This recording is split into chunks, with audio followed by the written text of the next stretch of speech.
Dalam realita kehidupan kita sehari-hari tentu setiap kita pernah melakukan sebuah kesalahan. Betul, betul. Ya, dan ketika kemudian kita menyadari kesalahan itu, kita sering mendapatkan imprint dari orang-orang di luar kita yang terkait kesalahan. Oh, kamu itu orangnya gini, kamu emang nakal, kamu munafik, kamu bla bla bla gitu. Betul. Dan ketika itu masuk dalam pikiran kita, kita mengiyakan itu mungkin akan berbahaya dalam diri kita. Sisi lain, ketika kita berbuat salah dan tidak lagi mendapatkan kepercayaan dari orang itu, yang ingin saya tanyakan adalah gimana caranya meyakinkan pada orang yang kita berbuat salah itu bahwa kita ini sudah berubah, kita ini nggak kayak dulu lagi. Ya. Nah, kadang-kadang pola pikir orang yang melihat orang yang bersalah itu, apalagi itu kesalahan yang kedua gitu, ya. Kamu nggak bakalan berubah lagi, pasti akan berulang lagi. Ya. Kira-kira nih ini kejadian kayak gini mungkin banyak yang mengalami. Betul, betul. Ya, kira-kira apa sih tips untuk meyakinkan orang yang agar percaya lagi sama kita? Baik, terima kasih Pak Alif Kudus ya. Takut merendahkan, mau bilang susah isinya berarti bukan motivasi. Jadi saya jawab saja. Ya, saya jawab saja. Sekali lagi kalau saya bilang gampang nanti ngentengin, saya bilang susah berarti bukan motivasi. Ya, begini, kita sudah mengecewakan, ya, kita sudah mengecewakan seseorang atau pihak, ya, pihak. Lalu muncullah cap di kepala orang tersebut tentang kita. Oke, kita sudah diberi label.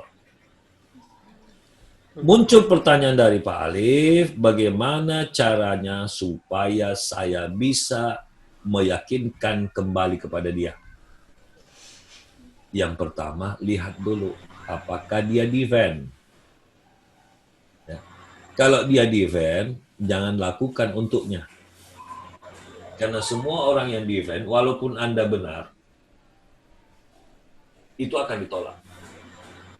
Sudahlah, Liv. Sudahlah, Liv. Nggak usah saya nggak percaya sama kamu. Udahlah, kau mau bikin apa, suka-suka kau lah. Sehingga lebih baik kalau kita ingin mengembalikan kepercayaan ini, dan dia defend, lebih bagus Anda pindah alam. Pindah alam itu artinya Anda melakukan kebaikan, tapi di bidang yang berbeda, di dunia yang berbeda. Contoh, tidak usah buat perubahan itu untuk pihak ini. Bikin saja perubahan baik di sini. Baik. Biarkan sinyal ini akan sampai di kupingnya.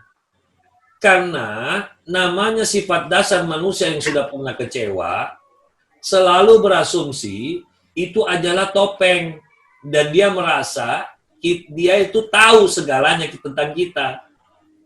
Jadi jawaban yang paling tepat adalah waktu dan prioritas. Contoh. Di kota A saya sudah tidak dipercaya, maka saya hijrah ke kota B. Di kota B, saya mulai dari nol. Biarkan waktu berjalan selama 8 tahun. 8 tahun inilah terkirim ke orang ini, sehingga dia mengatakan, wah, dia sudah berubah. Karena waktu adalah sebaik-baik bukti. Karena kalau baru 2 hari baik, 3 hari baik, ya...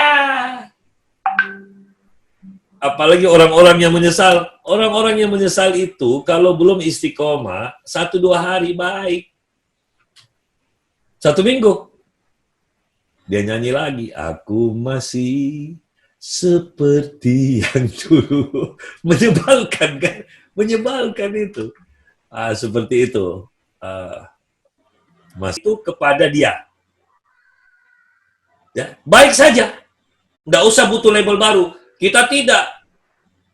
Gara-gara dicap munafik, kita langsung mau buktikan kalau kita tidak munafik. Nggak bisa dalam 1 hari. Tidak munafik itu tidak ada selesai dalam 1 hari. Karena semua amalan itu dilihat dari istiqomahnya. Ya. Kalau lawan istiqomah apa, Mas Alif? Lawannya istiqomah. Tidak istiqomah. Nah, lawannya di kopi susu namanya istirahat. Oh gitu. Ya, jadi lawan istiqomah itu istirahat. Jadi orang yang istirahat itu sudah tidak istiqomah.